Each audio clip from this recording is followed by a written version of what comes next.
How's it going, guys? Coach JG here from Vej Athletics and Bad Hair Gang. And I want to talk to you guys today about how to recover from really long bouts. How to recover from really long bouts. And then I got a story about doing incredible things, but that's at the end, okay? So what I did, I was really amazed with my performance this past weekend because I did a near record endurance effort on my bike. And then I did a all-time PR strength effort, and I did those back-to-back days, which I didn't really expect. I did not really expect. So I wanted to run through you guys what I used, how I made sure that my body's going to recover from that bout, and then how I hit those that record at the gym. So when I was on my ride, my plan was to do a really long ride. I had the time that day to do a century, so I did 100 kilometers in a ride. Maybe some people call it 100 miles. That's a lot more. I did 100 kilometers. So that was about a 3-4 hour bike ride. Okay. Now the number one thing I do is making sure that I'm hydrated when I'm on my bike. I cramp really easily.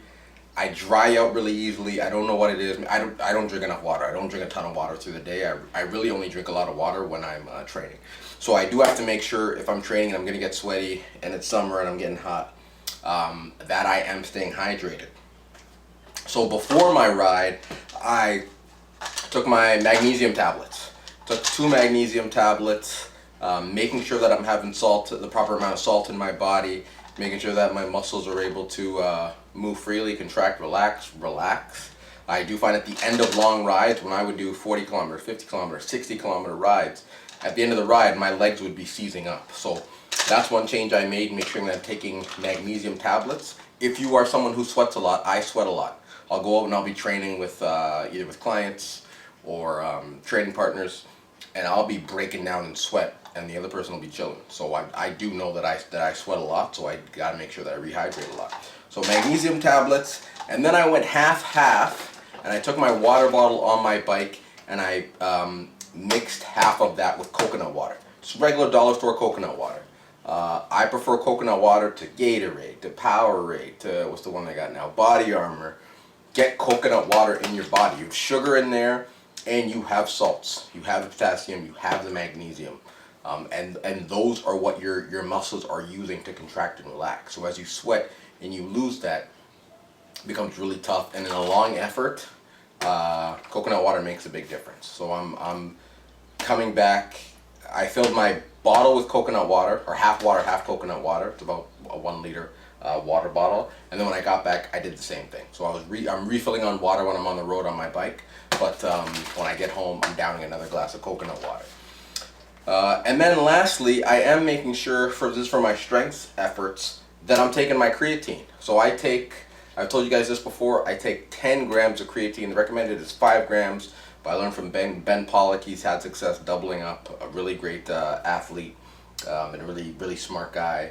And I'll do 10 grams of creatine a day. So that's another reason why I need to stay really hydrated. But my body's when I get hydrated, my body's gonna hold on to that water weight. I'm bigger, I'm able to recover, and that makes a big difference. So I rode a century, came to the gym the next day, and I squatted an all-time PR, 600 pounds, and I handled it for 9 reps. So right now I'm doing a 5th set kind of 2-2-2-2 AMRAP rep scheme. So I did 2, 2, 2, 2, and then the AMRAP I hit 5, and I could have gone like 7 or 8, but I'm training on fairly dangerous equipment, and I gotta make sure that I can't go all out on a set, especially with that kind of weight on my back. So an all-time PR on my bike. The next day, an all-time PR in a strength-related effort in a squat, and I thought it was really incredible. So that was the main thing. If you're doing endurance efforts, you want to recover from endurance efforts. The other thing is obviously making sure you get a full night's sleep. Got to make sure you get a full night's sleep. But get hydrated. So you're eating right after those efforts. I forget what my meal was, but when I do get back from effort like that, I make sure I eat, and I ate mid-effort. So I did stop within that 4 hours, at the 2-hour mark, and I stopped and I grabbed some A&W Beyond Burger and sweet potato fries, sweet potatoes.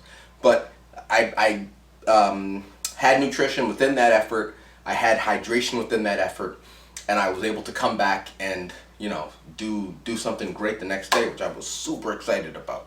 So that is how you recover from those high endurance long efforts. If you're a long marathoner, if you're a triathlete, if you are a cyclist, anything where you're doing an endurance effort, those are the keys that are going to get you to recover and come back and be able to do great the next day. The other thing is do incredible things, man. Challenge your body. I didn't think that after riding a century, I would show up in the gym and had a PR. I was scared that, my legs were going to cramp. And I did feel like I was kind of pulling in my legs as I finished my last set of squats. But Steffi Cohen says this, the limit doesn't exist. The limit does not exist. Like, your body can handle a lot more than you think. And I never thought that I would be able to pull it off, but I did it. Hit a century on my bike, and then hit an all-time PR, 600 pounds for 9 total reps in a workout for me, which is close to 4x body weight. So get out, do something incredible, challenge yourself, whether that's hiking, whether that's running, whether that's training. Challenge yourself and challenge your body to do incredible things. Do it safely, but guys, the human body can do incredible things, and I would be super bored if I wasn't challenging my body with these kind of challenges. So subscribe here to the Vej Athletics YouTube. You guys let me know. Send me questions, Jordan at vejathletics.ca or at Coach JG on Instagram, and I'll see you guys later. It is hot here in Toronto, Canada. It's hot.